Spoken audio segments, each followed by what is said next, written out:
Hello everyone, I am Andrés Mambuca, a clinical psychologist. Welcome once again to our channel. Today I want us to reflect on something we all carry on our wrist or in our pocket. We have never had so much information about our body.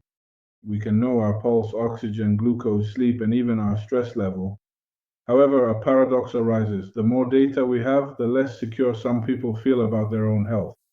We are living through the revolution of personal devices, smartwatches, rings that measure rest, continuous glucose monitors, and devices that track every heartbeat. This technology is undoubtedly a powerful tool. It allows us to see what was previously invisible, giving us a sense of total control over our biology. But at what cost? Are we really getting to know our bodies, or are we just reading numbers on a screen? To understand this phenomenon, we must talk about a fundamental concept in neuroscience, interoception.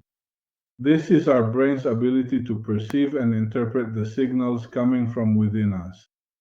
Hunger, the rhythm of our breathing, our heartbeat, fatigue, or even subtle pain. It is, so to speak, our sixth sense and is vital for our mental health and self-regulation. Scientific reviews by Helena and Che have shown that healthy interoception allows us to respond appropriately to our biological needs. But when we obsessively rely on a device to tell us if we are tired or if our heart is beating fast, we run the risk of weakening that natural connection.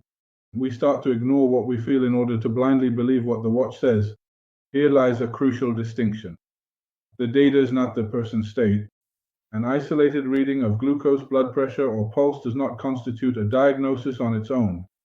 The numbers are just fragments of a much more complex story.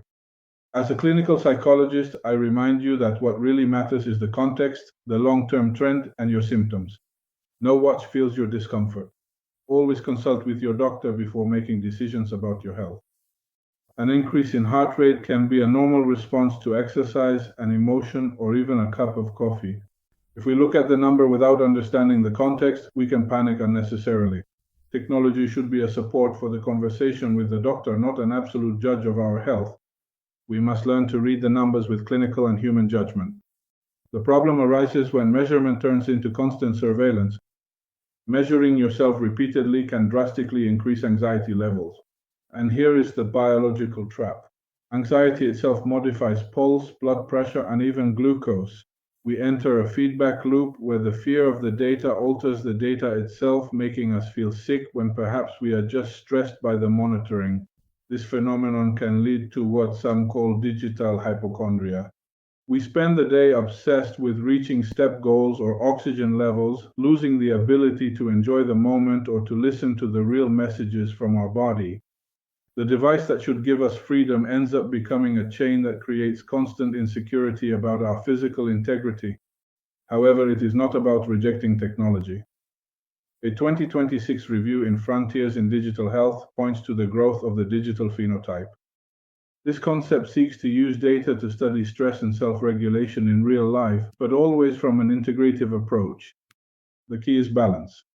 Using technology to discover patterns and make better informed decisions, not to replace our own perception. The ultimate goal is for these devices to help us have a better conversation with our bodies. If the watch says you slept poorly but you feel energized, trust your body. If the data shows a worrying trend, use it as a basis for a conversation with a professional. Technology is a mirror, but we are the ones who must interpret the image it reflects back to us. In conclusion, technology should help us converse with our bodies, not turn us into prisoners of its numbers. Measuring is important, but understanding remains deeply human. I hope this reflection is very useful to you on your path toward holistic and conscious well-being. Remember that the best health tool remains your own internal listening. If you like this video, don't forget to subscribe to the channel and leave your comments below. What has your experience been like with these devices? I would love to read them. I am Andrés Mambuca, a clinical psychologist, and I'll see you in the next video. Remember, this information is for educational purposes only. Always consult with your doctor before making changes to your treatment. See you soon.